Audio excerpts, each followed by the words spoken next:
Šiandieną pasikalbėsime su Meda Bagdonavičiūtė. Ar tai yra tavo pirmoji paroda? Ilgai labai galvojau apie tai.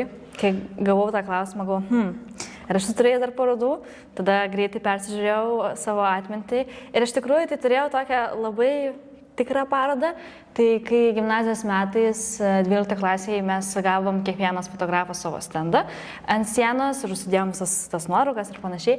Ir turėjom tą tokį per pertrauką pristatymą, bet atėjo tie, kas norėjo paklausyti ir kadangi mes darėm vidury pertraukos, vidury koridoriaus, tai atėjo tų mokytojų, bet tiesiog jie norėjo praeiti pro šoną. Tai tokia ir buvo ta paroda mano. Bet nebuvo tokia, kokia dabar bus. Iš tikrųjų tikra.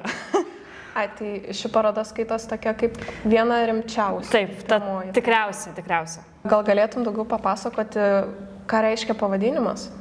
Tai pavadinimas yra Kita mieste. Tai pati iš tikrųjų esu iš Kauno, bet esu turėjus namų ilgesį, kiek su programomis dirbau ir gyvenau užsienį ir jautėsi tas tikras namų ilgesys. Ir pagalvojau, kad tie, kurie yra mūsų aplinkoje, žmonės, kurie yra iš kitų miestų, ar studentai, ar tie, kurie atvažiavo dėl darbo, kurie yra gyvenantys Kaune 2, 3, 10 metų, tu vis tiek negyveni mieste, turi savo rutiną, turi savo darbą, turi savo aplinką, bet kad ir kiek tenais laiko bebūtum, tu nesijauti 100% namie. Ir aš susiradau 5 žmogučius, kurie yra ne iš Kauno. Iš tikrųjų, 2 žmonės yra iš vieno miesto, tai irgi buvo labai įdomu pasižiūrėti, kaip jie skirtingai jaučiasi tenais ir ko jie pasilgsta. Juos nufotografavau Kaune, kurie jaučiasi savo labiausiai vietoj. Ir vis tiek paklausiau, ar yra dalykas, kuris būtent tau jo trūksta, kurio tu nerandi Kaune. Ir mano tikslas su miksuota medija, jau ant tos pačios fotografijos, pavaizduoti tą patį objektą, kad vos ne, kad jau tu esi toje vietoje, turi tą objektą ir esi visiškai pilnavertiškas. Iš visų padarytų fotografijų galbūt turi fotografiją, kuri tau pačiai yra artimiausia? Yra labai įdomus dalykas tai, kad kai visų 5 žmogučių paklausiau jų vietos, 3 iš jų išsirinko gamtą. Kiti 2 yra labiau prie tilto, vienas yra prie bendrabučio, kas man yra labai žavu, nes jiems Kaunas simbolizuoja gamtą. Tai labai yra sunku išsirinkti vieną fotografiją, nes tai yra labai orientuota į žmogų ir į jo aplinką ir tai, kas yra jam brangiausia. Tai čia kaip nueini į parduotuvę ir išsirinks man geriausią saldainį. Arba ten paklausė, koks ten tavo mylimiausias, nežinau, mylimiausia knyga ar dar kažkas, ar filmas. Tai labai yra sudėtinga išsirinkti, nes apie kiekvieną galima labai daug papasakoti ir labiau panalizuoti. Bet man kas yra žaviausia, tai kad jie Kauną simbolizuoja su gamta ir tos pačios fotografijos jos yra orientuotas į gamtą. Tai su gamta fotografijos tave žavi labiausiai, taip? Kiek yra orientuota žmogus ir gamta? Taip. Ar galėčiau fotografuoti pačią gamtą, ar ją piešti? Kai įstojau į šias studijas VDU ir reikėjo daryti portfolio, atsimenu, stojamiesiems, tai buvau pasidarius tokią vieną vietą, kad peizažams niekada ne. Tai gamta taip, bet jeigu yra su žmogum. Supratau. Kalbame apie tavo parodą, nors tu esi vis dar kūrybinėme procese ir galutinio rezultato vis dar neturi. Tai gal galėtum papasakoti, kaip tau sekasi išpildyti savo turimą viziją? Yra labai įdomu, kad kiek esu kūrus projektų, nebuvo niekad taip sudėtinga, kaip yra dabar. Ir aš tikiu, kad kuo toliau, tuo labiau viskas keisis, nes labai viskas keičiasi.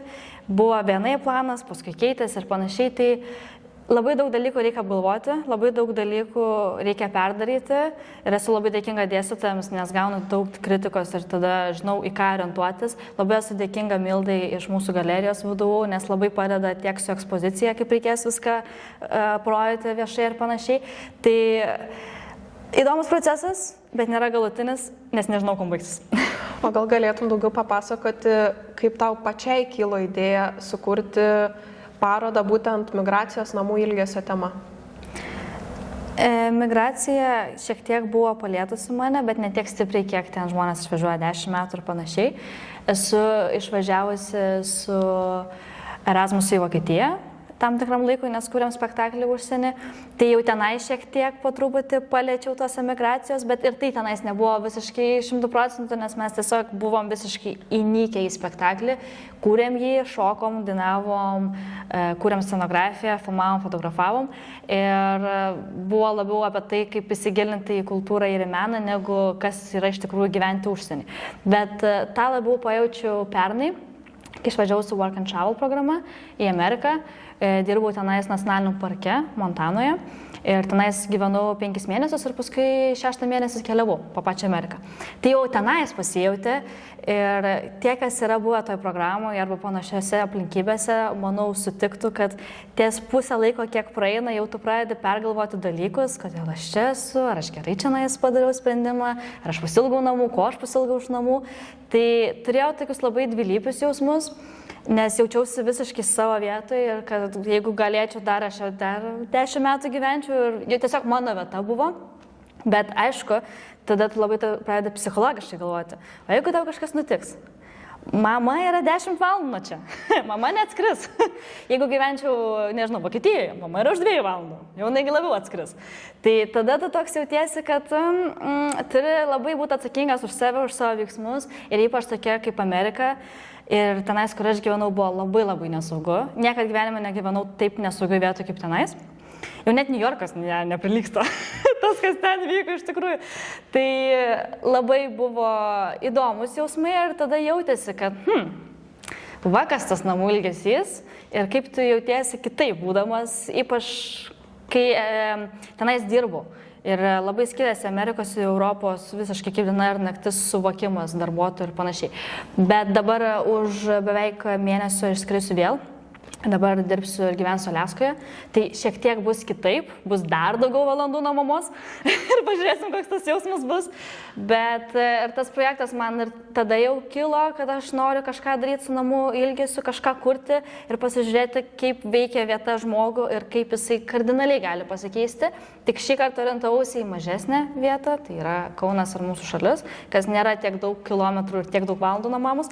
Bet man atrodo nesvarbu, ar tu esi pusvalandis nuo šeimos, ar tu esi 15 valandų, tu vis tiek pasilgsi. Ir vis tiek nėra 100% tavo vieta. Namų ilgesio jausmas tau yra artimas, taip? Taip. Tik tais aš tikiu, kad nuo žmogaus labai priklauso.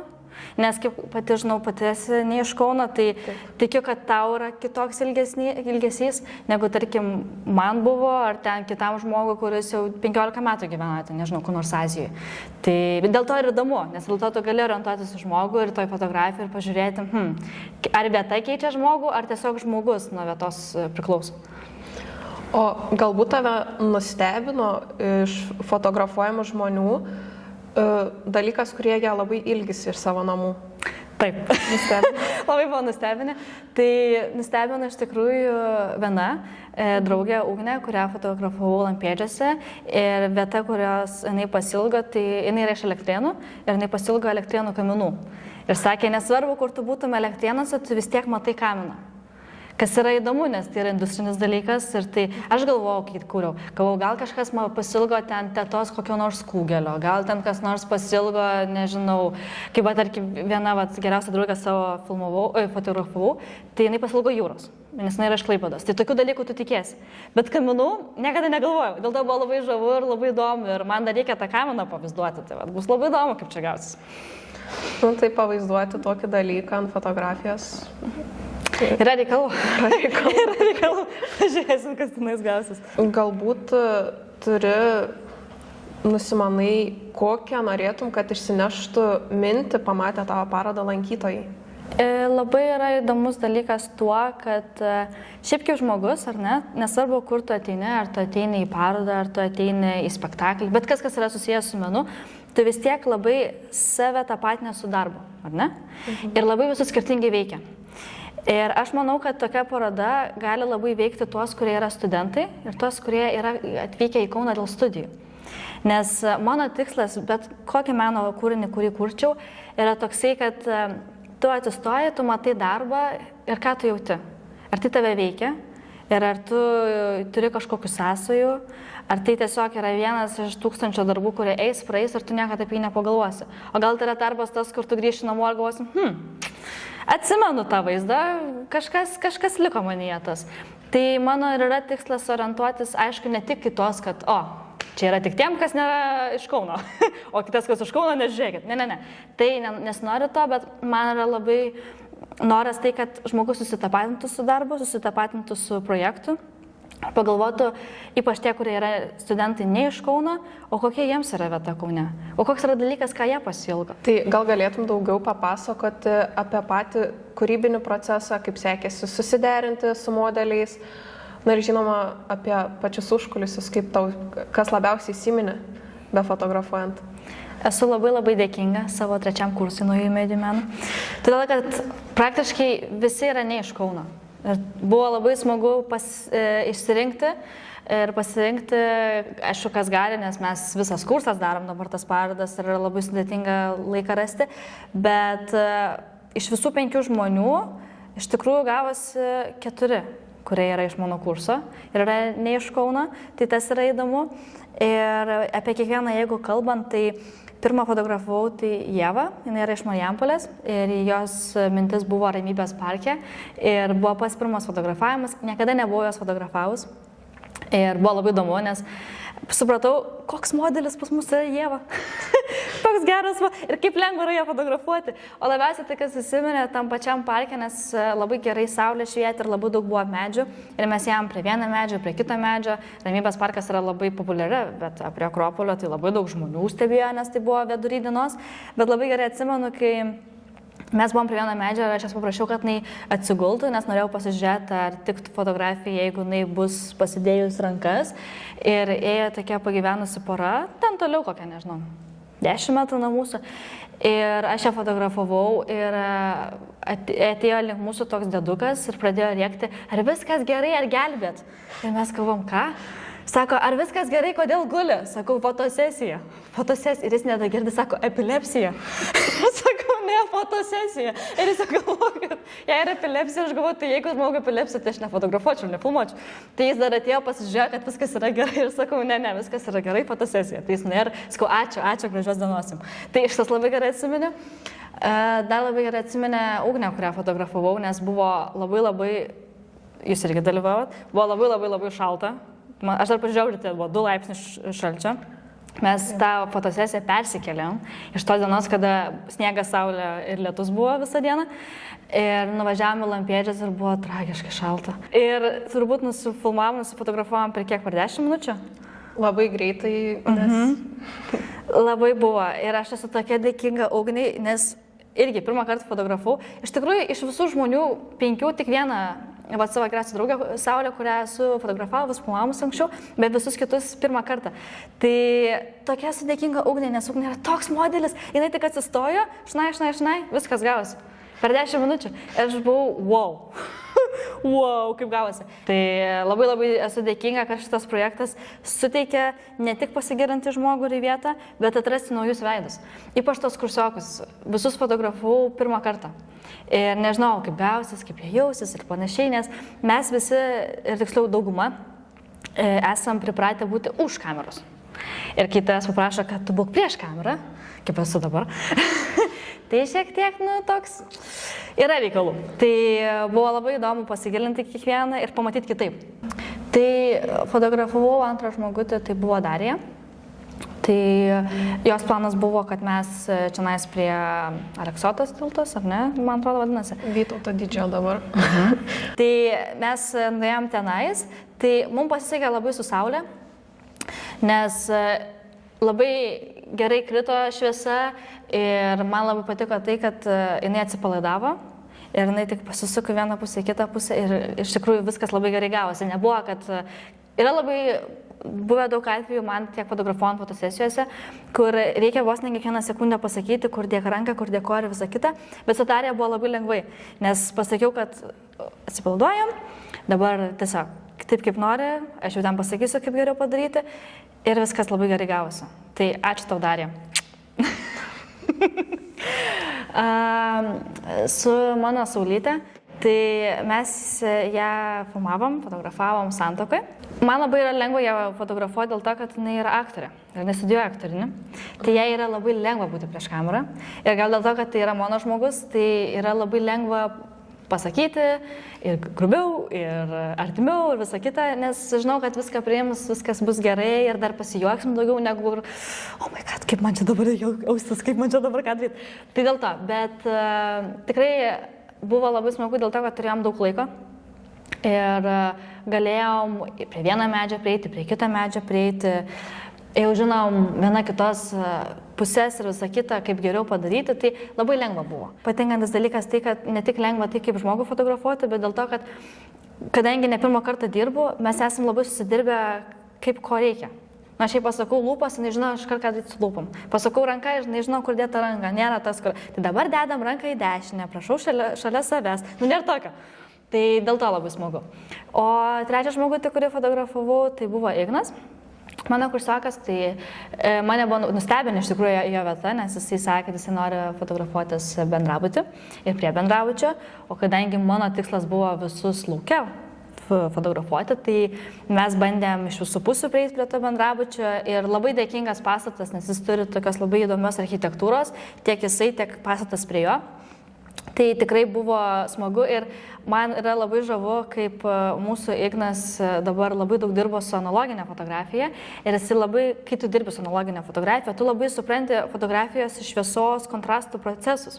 Ir man patiko gauti iš jo kritikos, nes aš kai ten gulėjau ant žemės ir ten fotografavau iš visų įmanomų pusių, jis jau ten sakė, tu geriau ten taip, tu geriau taip, atrodys geriau taip. Tai tas yra labai smagu, nes kai du žmonės yra iš tos pačios industrijos, mes suprantam tą pačią kalbą ir kaip geriau padaryti. Ir aš žinau, kad jisai gali gerai kritiškai pasakyti, kas ko man reikia, nes tu iš kritikos kaip kitaip auksi. Kadangi viskas vyksta procese ir dar nežinau konkrečiai tiksliai, kai bus galutinis variantas, tai pats retušas, manau, kad bus daug sunkumų, daug iššūkių, bet iš to yra fotografija žavi, nes kaip kitaip mokysis. Ko išmokai fotografuojant šias fotografijas?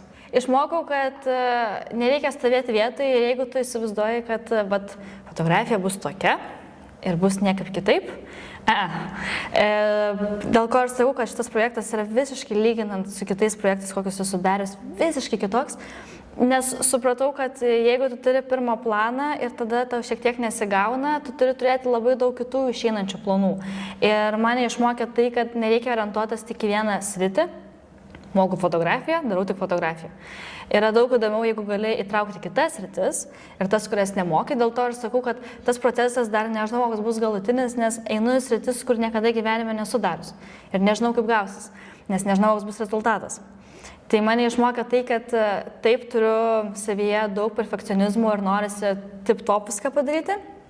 Bet aplinkybės visokios gali būti ir ne visada gali gautis taip, kaip nori, ypač dėl to, kad norisi padaryti universitetinio lygio parodą ir visus darbus, o ne mokyklos ten per dailės pamoką, ką nors, kad gau 10. Tai dėl to nesinori, kad būtų per menkas darbas, nes vis tiek mes visi stengiamės padaryti geriausią savo versiją, geriausią savo rezultatą ir norisi, kad tas darbas atneštų kažką gero, kažką naujo į šią industriją. Tai labai ačiū tau, Meda, kad atėjai, kad sutikai ir leidai prisidėti prie šio kūrybinio projekto ir pamatyti iš arčiau, ką planuoji sukurti. Esu labai dėkinga tau ir esu labai dėkinga Ievai, kuri yra čia už kameros. Pamajok Ieva. Labai esu dėkinga ir mūsų dėstytojui Tomui dėl to, kad pavyko mus visus sujungti, nes aš atsimenu, kai buvo pas mus per paskaitą, kai mes pristatinėjom savo darbus ir sakė, kad ten yra tokie menotyrininkai, kurie nori su jumis bendradarbiauti ir jie su jumis susisieks ir mes visi labai laukiam. Ir aš esu labai dėkinga tau ir labai dėkinga Ievai, kad pavyko šiaip ne taip susiderinti, nes 4 žmonėm, kai visi egzaminų laikotarpį esam ir mūsų nuostabus oras už lango irgi labai daug padeda mums gyvenime. Mums pavyko susiderinti ir pavyko viską pasidaryti ir ačiū labai, kad irgi skiriat savo laiką.